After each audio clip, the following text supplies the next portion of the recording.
حضرت بہلول دانا جو کہ بہت بڑے بزرگ گزرے ہیں، ایک دفعہ ان کے پاس ایک پریشان حال تاجر آیا اور وہ آپ سے کہنے لگا کہ اے حضرت، مجھے کاروبار میں بہت زیادہ نقصان ہوا ہے اور اب نوبت فاقوں تک آن پہنچی ہے، میرے گھر میں کھانے پینے کے لیے کچھ بھی باقی نہیں رہا، تو آپ مہربانی فرمائیے مجھے کچھ ایسا مفید مشورہ دیجیے کہ میں دوبارہ اپنی اصلی جو مالی حالت تھی اس تک پہنچ سکوں۔ تو اس پر حضرت بہلول دانا نے اسے کہا کہ تم جا کر اپنے شہر سے تمام کالا کپڑا خرید کر اپنے پاس رکھ لو۔ تو وہ تاجر دوڑا دوڑا گیا اور اس کے پاس جتنی بھی رقم تھی اس نے کالا کپڑا خریدا اور اپنے پاس رکھ لیا۔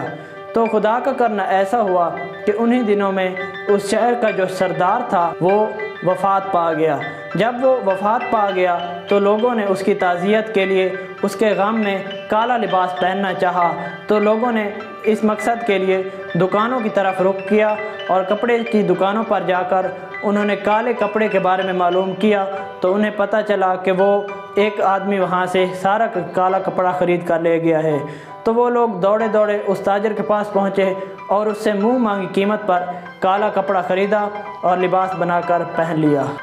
اس کاروبار میں اس تاجر کو بہت زیادہ منافع ہوا اور وہ بہت زیادہ خوش بھی ہوا، اور اپنی زندگی میں وہ اتنا منافع نہیں کما پایا تھا جتنا ان چند دنوں میں اس نے اس کالے کپڑے سے منافع کمایا۔ تو کچھ مہینوں بعد وہ تاجر ایک بار گھوڑے پر اپنے گھر سے باہر نکلتا ہے تو اس کی نظر حضرت بہلول دانا پر پڑ جاتی ہے۔ وہ اپنا گھوڑا دوڑاتا ہے اور ان کے پاس پہنچتا ہے اور ان سے کہتا ہے، ارے پگلے، پچھلی بار تو نے مجھے بہت ہی مفید مشورہ دیا تھا اور مجھے اپنی ساری زندگی میں اتنا منافع نہیں ہوا جتنا ان چند دنوں میں ہوا ہے، تو اب مجھے تو ایک اور مشورہ دے اور مجھے بتا کہ مجھے کون سا کاروبار کرنا چاہیے۔ تو اس پر حضرت بہلول دانا نے اس سے فرمایا کہ تم جا کر اپنی ساری جتنی بھی مال و دولت ہے اس سے تربوز خرید لو۔ تو وہ تاجر دوڑا دوڑا گیا اور اس نے اپنے ساری رقم، سارے پیسے سے تربوز خرید لیے۔ تو جب اس نے تربوز خرید لیے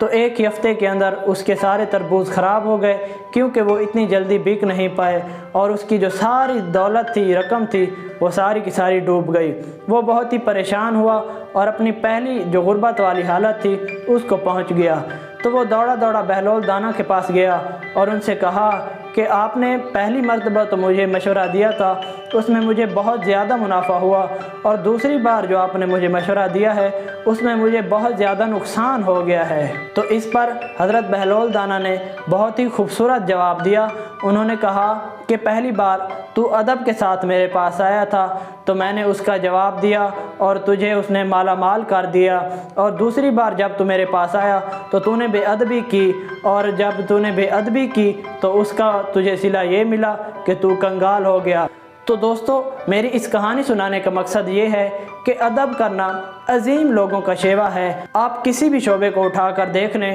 اس میں جو بھی آپ ادب والا بندہ دیکھیں گے اسے آپ زیادہ ترقی کرتے ہوئے اور کامیاب ہوتے ہوئے دیکھیں گے، اور جو اس کے برعکس بے ادب ہوگا اس کو آپ ناکام ہی پائیں گے، چاہے وہ کتنی ہی محنت کیوں نہ کر لے۔ تو اس لیے بہت ہی خوبصورت جملہ کسی نے کہا ہے کہ با ادب با نصیب اور بے ادب بے نصیب۔